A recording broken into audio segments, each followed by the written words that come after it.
Hello दोस्तों, मैं हूं आजाद सिंह। आप देख रहे हैं आज टेक्निकल अड्डा यूट्यूब चैनल। आज हम आपके सामने फिर से हाजिर हैं ईसीडी का बहुत ही महत्वपूर्ण टॉपिक लेकर के, इंट्रोडक्शन टू बीजेटी। इससे पहले के जो भी टॉपिक्स हैं वो डिस्क्रिप्शन बॉक्स में लिंक है, जाके जरूर देखिएगा। चलते हैं फिर आज का वीडियो स्टार्ट करते हैं। यदि आपने अभी तक जो इससे पहले के टॉपिक हैं उनको नहीं देखा है तो प्लीज़ उनको ज़रूर देखिएगा, क्योंकि वो आपके सिलेबस के लिए बहुत ही महत्वपूर्ण टॉपिक हैं। चलते हैं। तो जैसा कि आज हम लोग पढ़ेंगे introduction to BJT. Introduction to BJT का मतलब है, आज हम लोग जो बीजेटी है बाईपोलर जंक्शन ट्रांजिस्टर, बीजेटी की फुल फॉर्म क्या है? Bipolar junction transistor. Bipolar junction transistor के बारे में आज हम लोग जानकारी करेंगे कि बाईपोलर जंक्शन ट्रांजिस्टर क्या होता है, इसकी खोज कब हुई थी और इसका यूज कहाँ करते हैं। इन्हीं सभी बातों पर चर्चा होगी आज इस वीडियो में। तो ये भी बताएंगे कि बाईपोलर जो इसका नाम पड़ा है, बाईपोलर जंक्शन ट्रांजिस्टर नाम क्यों पड़ा है। तो इस वीडियो को देखते रहिए, अंत तक हम आपको जरूर बताएंगे कि इसमें बाईपोलर जंक्शन ट्रांजिस्टर इसका नाम क्यों पड़ा है। चलते। तो सबसे पहले हमें पता होना चाहिए कि इसकी जो खोज हुई थी वो कब हुई थी। तो इसकी जो खोज हुई थी वो 1948 में हुई थी। कब हुई थी? 1948 में हुई थी। कितने वैज्ञानिक थे? 3 वैज्ञानिक का ग्रुप था, जोहन बार्डिन, वाल्टर ब्रेटेन और विलियम शोकले। ये 3 वैज्ञानिक थे। इन्होंने 1948 में ट्रांजिस्टर की खोज की थी। यदि हम बात करें जो कि प्रेजेंट टाइम में हम लोग सर्किट में यूज करते हैं, जैसा कि स्क्रीन पर दिख रहा होगा, उस टाइप का जंक्शन टाइप ट्रांजिस्टर की यदि बात करें तो वो 1951 में डेवलप हुआ था। कब? 1951 में डेवलप हुआ था। किसने किया था? विलियम शोकले नामक साइंटिस्ट ने डेवलप किया था। ठीक है। अभी बात करें कि इससे पहले क्या यूज होता था। तो इससे पहले जो था वो वैक्यूम ट्यूब यूज होता था। वैक्यूम ट्यूब, जैसा कि आप स्क्रीन पर देख रहे हैं, एक वैक्यूम ट्यूब है। इसके अंदर एक कैथोड की रेज रखी जाती, नली रखी जाती थी, कैथोड की नली रखी जाती थी। फिर उसमें हम लोग इलेक्ट्रिसिटी फ्लो करते थे, तो उससे इलेक्ट्रॉन उत्सर्जित होते थे। क्या होते थे? इलेक्ट्रॉन उत्सर्जित होते थे। फिर अभी बात करें कि जो सिंपल ट्रांजिस्टर है, जैसा कि आजकल हम लोग यूज कर रहे हैं, आप स्क्रीन पर भी देख रहे हैं, इसकी अपेक्षा उसमें बहुत सारे लॉसेस थे। क्या लॉसेस थे? हम लोग उसका यूज क्यों नहीं करते हैं? तो उसमें क्या था कि एक तो हीट जनरेट होती थी, उसमें हीट जनरेट होती थी। दूसरी उसमें लॉसेस ये था कि उसमें हाई पावर की रिक्वायरमेंट थी। कितनी हाई पावर की रिक्वायरमेंट थी? तीसरी बात ये थी कि वो आकार में भी बहुत बड़े थे, आकार में भी बहुत बड़े थे। और यदि चौथी बात इसकी ये थी कि ये में टाइम डिले होता था, जो ऑपरेटिंग टाइम था वो बहुत ज़्यादा लगता था इसमें। और यदि हम आजकल जो हम लोग ट्रांजिस्टर यूज करते हैं, जंक्शन टाइप ट्रांजिस्टर यूज करते हैं, ये हमारे लिए बहुत ही बेनिफिट है। क्यों? क्योंकि ये एक तो छोटे होते हैं, दूसरी बात है ये सस्ते मिल जाते हैं, तीसरी बात है ये कम वोल्टेज पे ऑपरेट हो जाते हैं, और चौथी बात है ये जो है बहुत छोटे होते हैं और हीट भी नहीं करते हैं, और इसकी लाइफ भी अधिक होती है। तो इस सभी बेनिफिट के कारण हम लोग इस प्रकार के ट्रांजिस्टर का सर्किट में यूज करते हैं। अभी हम देखते हैं कि ट्रांजिस्टर क्या होता है। तो ट्रांजिस्टर जो है वो 3 टर्मिनल डिवाइस है। क्या है? 3 टर्मिनल डिवाइस है। ट्रांजिस्टर जो है वो 3 टर्मिनल डिवाइस है। और यदि इसको हम बताएं कि इसका यूज कहाँ करते हैं, तो इसका यूज हम लोग एम्पलीफिकेशन के लिए करते हैं, सिग्नल का एम्पलीफिकेशन के लिए करते हैं और स्विचिंग के लिए करते हैं। इन 2 काम के लिए इसका मोस्टली यूज किया जाता है, एक तो एम्पलीफिकेशन के लिए, दूसरा स्विचिंग के लिए। ठीक है। तो ये 3 टर्मिनल डिवाइस है। अभी 3 टर्मिनल डिवाइस है, ये सेमीकंडक्टर मटेरियल से बनी होती है। किससे बनी होती है? और सेमीकंडक्टर मटेरियल से बनी होती है। देखिए कुछ इस प्रकार से बनी होती है।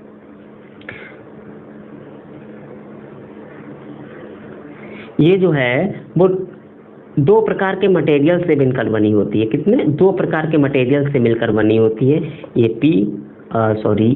NPN।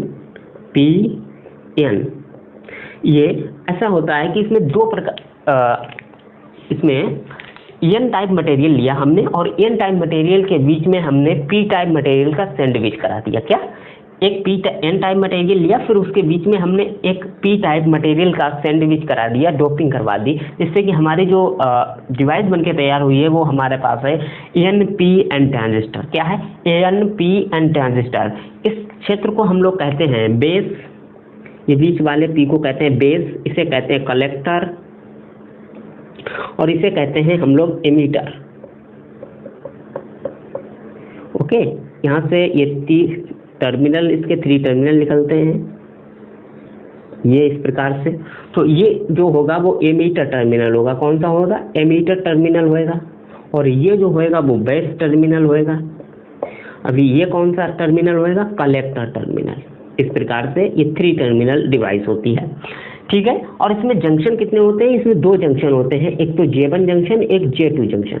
J1 junction and J2 junction. J1 junction को हम लोग कह सकते हैं emitter base junction, emitter base junction. J2 को हम कह सकते हैं कलेक्टर बेस जंक्शन। अभी आप सोच रहे होंगे कि N के स्थान पे हम P मटेरियल ले लेते और एक बीच में N की डोपिंग करवा देते हैं, सैंडविच करवा देते, तो ट्रांजिस्टर सेम होता है या नाम बदल जाता? बिल्कुल, ट्रांजिस्टर का नाम बदल जाता है। आप कुछ इस प्रकार से भी कर सकते थे। मान लीजिए आपके दिमाग में आ रहा होगा कि यहाँ पे हम P ले लेते और यहाँ पे N ले लेते, तो ये ट्रांजिस्टर क्या बन जाता? तो ये बिल्कुल NPN ट्रांजिस्टर, सॉरी ये PNP ट्रांजिस्टर बन जाता। क्या अभी ये NPN है, ये PNP ट्रांजिस्टर बन जाता। तो हमारे पास ट्रांजिस्टर 2 प्रकार के होते हैं, एक तो NPN ट्रांजिस्टर, दूसरा PNP ट्रांजिस्टर। तो अभी हमारे पास ये जो है वो है हमारे पास NPN ट्रांजिस्टर। इसमें 3 टर्मिनल है, एमीटर, कलेक्टर और बेस, 3 टर्मिनल है। अभी एमीटर में जो है वो बहुसंख्यक वाहक क्या है? एमीटर में बहुसंख्यक वाहक आपके पास हैं इलेक्ट्रॉन्स, और उसी प्रकार कलेक्टर में भी बहुसंख्यक वाहक क्या है? इलेक्ट्रॉन्स। और इसमें बेस में बहुसंख्यक वाहक क्या है? होल्स, ठीक है ना, होल्स है। तो यदि बात करें कि इसमें इसका, अब आप सोच रहे होंगे कि ये भी N टाइप है, ये भी N टाइप टर्मिनल है, तो आपस में इंटरचेंज कर सकते हैं टर्मिनल को? तो बिल्कुल नहीं कर सकते। क्यों? क्योंकि इसकी जो बिट्स है वो as compare to emitter terminal के बहुत ज़्यादा है। मतलब एमीटर का जो सेक्शन है उससे कलेक्टर का जो बिट्स है वो ज़्यादा है। यदि हम साइज के अनुसार बात करें कि साइज किसका ज़्यादा होता है, तो सबसे पहले कलेक्टर को होएगा, उसके बाद एमीटर, उसके बाद बेस होएगा। बेस सबसे पतला होएगा, मतलब कलेक्टर चौड़ा होएगा, फिर उसके बाद एमीटर, उसके बाद बेस। यदि डोपिंग की बात करें, डोपिंग की जिसमें ज़्यादा डोपिंग होती है, तो डोपिंग सबसे ज़्यादा एमीटर में होती है, उसके बाद कलेक्टर में, फिर उसके बाद बेस में। बेस में सबसे कम डोपिंग होती है और सबसे पतला भी होता है। ये चीज़ आपको यहाँ पे ध्यान रखनी होगी। उसके बाद यदि इसकी सैंबल की बात करें, सैंबल की, तो सैंबल को याद रखने का तरीका हम आपको बताएं। सैंबल को कैसे आप याद रखेंगे? तो सैंबल के क्या होता है कि इसमें एक सर्कल के अंदर कुछ इस प्रकार से होता है, आपको दिख रहा होगा। ये जो है ये बेस टर्मिनल होता है, ये कलेक्टर टर्मिनल होता है और ये हमारा एमीटर टर्मिनल होता है। अभी इसमें एक एरो टाइप का होता है, तो ये जो होता है वो PNP ट्रांजिस्टर के लिए होता है। किसके लिए? PNP ट्रांजिस्टर के लिए होता है। आप कैसे पता लगा पाएंगे कि ये PNP ट्रांजिस्टर हो क्या ये NPN ट्रांजिस्टर है? NPN ट्रांजिस्टर का कुछ इस प्रकार से होता है, कलेक्टर, बेस, एमीटर, ठीक है। तो आप कैसे पता लगा पाएंगे कि NPN कौन सा है और PNP कौन सा है? तो उसके लिए हम सिंपल सा आपको बताएं कि P फॉर प्रवेश, P से क्या होता है? प्रवेश, N से क्या होता है? निकलना। तो N से देखिए NPN मतलब निकल रहा है बाहर की तरफ, एरो कहाँ है? बाहर की तरफ है। PNP मतलब प्रवेश, एरो अंदर की तरफ है। तो इससे हम लोग याद रख सकते हैं, या फिर इसका जो लॉजिक है वो क्या है कि हमेशा करंट जो है वो इलेक्ट्रॉन जैसे इधर गति कर रहे हैं, तो करंट किधर होएगी? इधर जाएगी, करंट इधर जाएगी, मतलब होल्स की डायरेक्शन में करंट जाती है, होल्स के डायरेक्शन में। तो यदि आप यहाँ पे देखें PNP होगा तो इधर से होल्स जाएंगे, इधर से होल्स जाएंगे, कहने का मतलब इलेक्ट्रॉन इधर से आएंगे तो करंट किधर फ्लो होएगी? अंदर की तरफ फ्लो होएगी। तो इस तरीके से हम देख सकते हैं PNP मतलब प्रोटॉन की वजह से या होल्स की वजह से इलेक्ट्रिसिटी फ्लो होती है, मतलब होल्स की डायरेक्शन में इलेक्ट्रिसिटी फ्लो होती है, करंट फ्लो होता है। तो यहाँ से क्या होगा? PNP। इस तरीके से इसका लॉजिक होता है। इसके बाद यदि हम देखें तो इसकी बाइसिंग को हमें देखना पड़ेगा, कि इसकी बाइसिंग कैसे की जाती है। तो बाइसिंग के लिए हमने यहाँ पे देखिए कुछ टेबल बना रखी है। देखिए J1 जंक्शन, J2 जंक्शन और इसके बाद रीजन। अभी ये J1 जंक्शन, ये J2 जंक्शन है। सबसे पहले फॉरवर्ड बाइस, यदि J1 जंक्शन फॉरवर्ड बाइस होगा, मतलब कुछ इस प्रकार से हम देखें कि इसे हम फॉरवर्ड बाइस कर दें। फॉरवर्ड बाइस का मतलब है कि बैटरी के निगेटिव टर्मिनल से एमीटर टर्मिनल को और बेस को पॉजिटिव टर्मिनल से जोड़ते हैं, तो ये फॉरवर्ड बायस हो जाएगा। और उसके बाद यदि इसे हम जोड़ें, इसे हम रिवर्स बायस करें, रिवर्स बायस का मतलब इसे पॉजिटिव टर्मिनल से और इसे निगेटिव टर्मिनल से जोड़ें, तो ये हमारे पास हो जाएगा, ठीक है। तो ये हमारे पास फॉरवर्ड वाइज, रिवर्स वाइज मतलब ट्रांजिस्टर जो होगा वो एक्टिव रीजन में होगा। कैसा होगा? एक्टिव रीजन में होगा। अभी इसी स्थिति में यदि आप बाइसिंग करेंगे कि एमीटर टर्मिनल को बैटरी के निगेटिव टर्मिनल से और कलेक्टर टर्मिनल को बैटरी के पॉजिटिव टर्मिनल से जोड़ेंगे, तो इस स्थिति में ट्रांजिस्टर कैसा होगा? एक्टिव रीजन में होगा। और एक्टिव रीजन का मतलब है ट्रांजिस्टर जो होएगा वो एम्प्लीफिकेशन करेगा, सिग्नल का एम्प्लीफिकेशन करेगा। यदि हम J1 जंक्शन को फॉरवर्ड वाइज कर दें और J2 जंक्शन को रिवर्स वाइज, दोनों को फॉरवर्ड वाइज कर दें।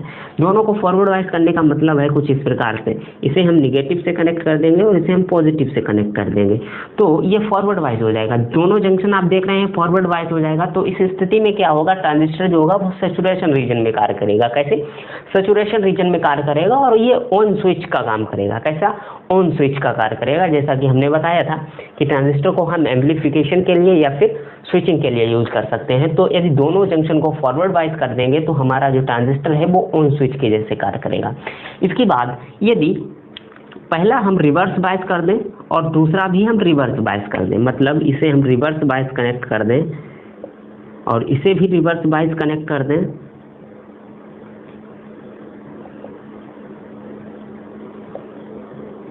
तो क्या होएगा?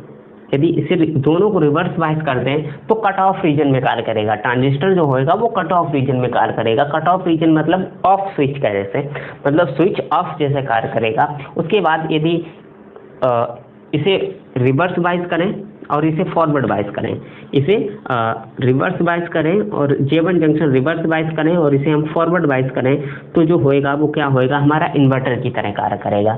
तो इस तरीके से ये ट्रांजिस्टर की बायसिंग होती है और ट्रांजिस्टर के 3 टर्मिनल डिवाइस है, कैसे बनता है ये हमने आपको बताया।